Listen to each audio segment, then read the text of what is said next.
Okay, yeah, we have a very interesting student presentation on virtual reality just immediately after you, and then another one. I'll let them introduce the topics themselves. So I will let you start the next one.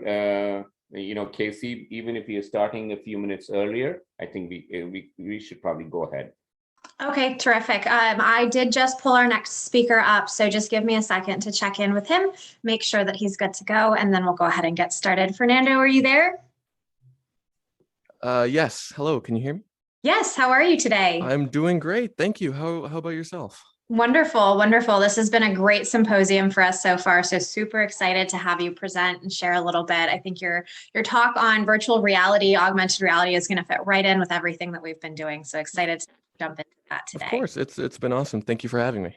Yeah, we're going to ask you just real quick to test your screen share to make sure that everything works, Yes, and then get your video up and running once you're ready for that, and then we'll go ahead. Give me 1 second here. No problem.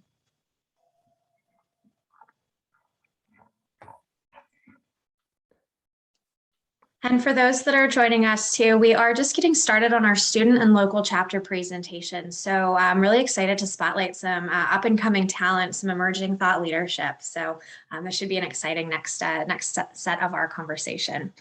So Fernando, I do see your screen share up. Looks like you are awesome. Are you in a virtual? Explain to me how you even logged in like this. Yes, absolutely. So I have a virtual reality headset. You're able to see me. I'm playing right now a game called Vrchat, which I will later on explain in my talk. So I basically have a virtual camera set up right in front of me here, and I got a bunch of tabs open that I can see. So I can give you guys a presentation because I do not have a webcam. So I felt like this might have been, a pretty cool thing to take a look at. And it's actually my first time ever presenting like this. So kind of a new thing for me as well. Wonderful. Well, I love it. Yeah, let me just do a quick introduction for you. I know that you're a teen, you're in your senior year of high school in the Silicon Valley Bay Area of California. You also run a small YouTube channel. Do you want to tell us the name of the YouTube channel so we can give it a quick plug? Absolutely. The name of the YouTube channel is Man Up Gaming. It's spelled a little weird. I'll have it at the end of my slideshow if you'd like to check it out. It's all spelled out there, so you could just Google that real quick if you'd like. I feel like that would help out. So. Okay, I can drop it in the chat if needed too. I'll look it up while you're talking. I know that you also mentioned you're passionate about growing the VR industry and the possibilities that it can bring. So we're really excited to hear your presentation now talking about the impact of virtual reality. So I'm going to go ahead and hand it off to you. Of course. Thank you. Thank you. First time presenting here, so sorry if I mess up anything. I will try to be as consistent as possible, but here we go. So yes, hello everybody. My name is Fernando Garcia Jurado. Thank you for coming today. I'm 17 years old and I'm currently in my senior year of high school here in California. I run my own YouTube channel as a hobby and I'm passionate about virtual reality, and I'd like to take some time to discuss the potential of VR technology, whether it be hardware or software in today's growing online space. Now, for most of my life, I've been playing video games. Ever since my parents decided to substitute a babysitter with a PlayStation 2, I've only grown more interested in video games and the art of game design. That being said, the possibility of VR for me has always been the most intriguing concept.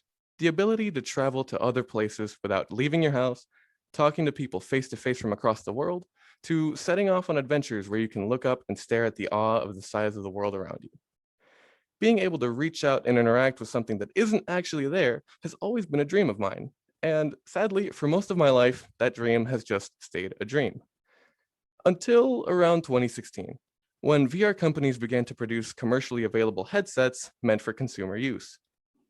Companies such as Oculus, which was later acquired by Facebook around 2014, produced the consumer version 1 headsets, better known as the CV1. Or HTC Vive introducing the first generation of Vive headsets. The commercial industry began to see the beginning of consumer VR. Though VR headsets were available at the time, it was very hard for an everyday consumer to get their hands on one. From the high price point to needing a pretty beefy PC to having to mount tracking stations into the walls. Most people couldn't afford to spend that type of money or effort on something so niche. In the early days of consumer VR, hardware was spotty to say the least. Headsets were big, heavy, and uncomfortable. They had bad graphical capabilities and tended to be unreliable and expensive, nearing $1,000 for the headsets alone. VR enthusiasts began making videos on the internet anyway, showing off the cool capabilities of their headsets, boasting about how immersive and groundbreaking it was. And while it certainly was groundbreaking, most people like myself began to notice the growing industry from the bleachers, not being able to participate due to the hefty entry fees. Yet, ever since 2016, the VR market has only grown, with more technology, better headsets, better reliability, to more consumer-friendly prices. More and more people have begun entering the VR space. One of the key aspects of VR consumerism is a computer. Traditionally, VR hard headsets have required the use of a computer, and a pretty good one at that. Due to the strenuous computing impact needed to run the experience, a powerful computer was necessary for pretty much any headset at the time. This severely limited the average consumer from getting their hands on VR technology. For some time, as not everyone has a PC, let alone one strong enough to make effective use of the investment. That said, in 2017, Facebook officially announced a new headset from Oculus under the name Oculus Go. Later set to ship out in 2018, the Oculus Go changed the entire VR industry with the introduction of the standalone headset. The Oculus Go introduced hardware that allowed for the necessary computing power regularly needed to run a VR headset on board the headset itself. The use of a computer was not necessary to the Oculus Go, which opened up a whole new world of possibilities. With a $200 price tag at launch and no computer needed, the Oculus Go managed to sell over 1 million units at the start of 2019. Since release, which was groundbreaking in the industry, the Oculus Go, while successful in its own right, was still limited in many ways. From the restricted field of view to the low frame rate to sketchy tracking, the headset lacked much more refined aspects of PC VR, simply due to the limited hardware. But Oculus doubled down on the concept of standalone VR headsets by introducing the Oculus Quest in 2019. The Quest refined the missteps of the Oculus Go and introduced inside-out tracking, which heavily improved the usability of the device. It featured several hardware upgrades to the Oculus Go, and it did very well. The Quest sold well at around $400, but introduced right after the Go, the original Quest's time was up. And a new kid in town, the Oculus Quest 2. Facebook announced the release of the Oculus Quest 2 for October of 2020. Merely a year after the original, Facebook's funding of the project rapidly accelerated the VR industry like never before. Not only was the Oculus Quest 2 smaller, it was better, faster, stronger, and the most reliable standalone headset on the market. Not only did the Quest 2 have hardware on board that could rival that of PC VR headsets, but it sold for $300, a fraction of the price of other headsets. To say the least, the Oculus Quest 2 sold upwards of 5 million units. To many, this came as a surprise, but to those paying attention, not so much. During the 2020 year, COVID-19 swept the world. People were shut in, working from home, tired, restless, and agitated from quarantine. The Oculus Quest 2 not only offered the best way to get into VR, but for many, a much-needed innovation. For many people, the Quest 2 quickly became part of the family, offering endless amounts of fun through bringing new people to the VR experience. The offer of a new world right from your living room allowed many to ease the stress of everyday quarantine.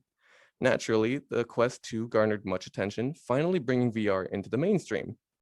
Which brings us to one of, if not my favorite part of VR, social platforms. Virtual reality strives on bringing the players to a new virtual environment straight from their living room. So, what if we put these players together in the same space? This is exactly what Vrchat does. And Vrchat is an online application intended for socializing with other users in the virtual space. It runs on the Unity game engine, and it's exactly what you're seeing here on my camera. It has support for all VR headsets and desktops too, so nobody's left out. Nobody's required to have a VR headset to enjoy the experience. The whole Vrchat experience is driven by players and user-generated content. Players can add their own creations into the game using the Unity editor in In VRChat, users load into a user-generated world where they can walk about freely and converse with people from across the globe as if they were right there in front of them. VRChat allows you to choose an avatar as well, with the vast majority of avatars being user-generated. The game is almost entirely dependent on content creators to add their own avatar models and works into the game. And support for these additions are fully welcomed by the game developers. In fact, VRChat is big, like really big, with almost 26,000 concurrent players in just the past couple of days, and is home to many large events over the years. Just the other month, Virtual Market 6 was hosted in VRChat. Virtual Market is the biggest virtual reality event hosted directly in VRChat. Vendors set up stands in custom-made worlds and host a variety of different selling additions, to most prominent being 3D models. Here, people are free to look around, try out new avatars, and generally enjoy the bustling convention space, all from the comfort of their home. VRChat is probably the most recognizable VR social media. I've made many friends and participated in many similar events to Virtual Market. Just the other day, I actually had a conversation with Darth Vader and Batman in a space station just off the atmosphere of Mars. On the other hand, Facebook entered the VR space just recently with Facebook Horizon. Horizon was just introduced in August of this year. Facebook released the open beta of Horizon Workrooms, which is a collaboration app targeted at teams managing remote work environments. The app offers virtual meeting rooms, whiteboards, and video call integration for up to 50 people. The app is tailored more for business-related social spaces where it can be seen to hold virtual conferences and events similar to Virtual Market. Unfortunately, Facebook is pretty picky about who gets to use it. The application is currently invite-only, and only select people have access to it at this point. Apart from the restricted access, Horizon just released merely 2 months ago. Nothing much is known about the current state nor the future of development for it. Scott Stein, writing for CNET, agreed that maybe Horizon is better than whatever Oculus had before. However, he also observed that there are a lot of social VR questions Horizon leaves unanswered. But with the availability of VR headsets like the Oculus Quest 2 becoming more and more readily available, the future of conferencing and video calls is right around the corner. The VR industry is still just only becoming mainstream, with several advances in technology, to the development of software, to the furthered availability of VR headsets.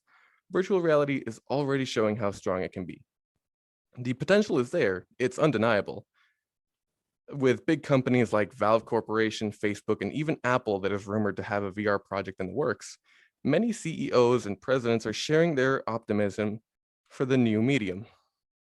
With these corporations funding and researching the future of VR, it will finally receive the attention it deserves. Looking forwards, VR is an exciting new medium with incredibly unique properties. There's potential, there's funding, there's a dream. In the ever-expanding online space of today, VR has cemented its place among industry leaders. Thank you so much for sticking around. I could sit here and talk about VR for hours, but I've only scraped the surface of virtual reality. Anyway, thank you so much for sticking around. Here's some contact information. This is my YouTube channel. That's my logo. And if you'd like to contact me, my email as well. And I appreciate everyone sticking around. Wonderful. That was such an informative presentation. It's been amazing to see how all of this virtual reality space has evolved, especially so quickly, and especially amidst COVID at this point too, recognizing how COVID has actually opened up a landscape of opportunities, probably new users as well. Real quick for you, do you develop any UGC through the work that you do? No, I do not. I've tried getting into Unity and stuff, but it's a lot of complicated coding and figuring out 3D models and all that. And I've tried, but I just simply don't have much time, though I do tend to enjoy a lot of user-generated content. This world I'm in is user-generated. This avatar is user-generated. Somebody made all of these, and I appreciate all of them. Awesome. Well, thank you so much again. Really appreciate your presentation. And then again, we did drop the link to your YouTube channel in the chat for folks who are interested in following Fernando and seeing what he comes up with through the Man Up Gaming channel. So thank you so much, Fernando. Can I ask a quick question, Casey? Yes. So is that your avatar there we see on the screen? Yes. So this is just an avatar that I picked up a little bit ago that I decided would be kind of cool to show. Can we see your real self directly? No, I do not have a webcam with me at the moment. I'm sorry. Oh, you don't have your webcam with you. Okay, so we cannot see your real self right now. Yeah, sadly, no. And I don't have any avatars that would kind of represent what I look like. I'm sorry. Okay. That's nice. But seeing your avatar over here is in the presentation over here. That was very nice. It was a very nice presentation. We do have to chat. I would request you to stick on for the rest of the presentation, particularly the next one, Paras. And I think there's something which the two presentations can probably combine sometime. You know, you need to think about it creatively. So I'm really happy that the student presentations are going to bring in a lot of creativity.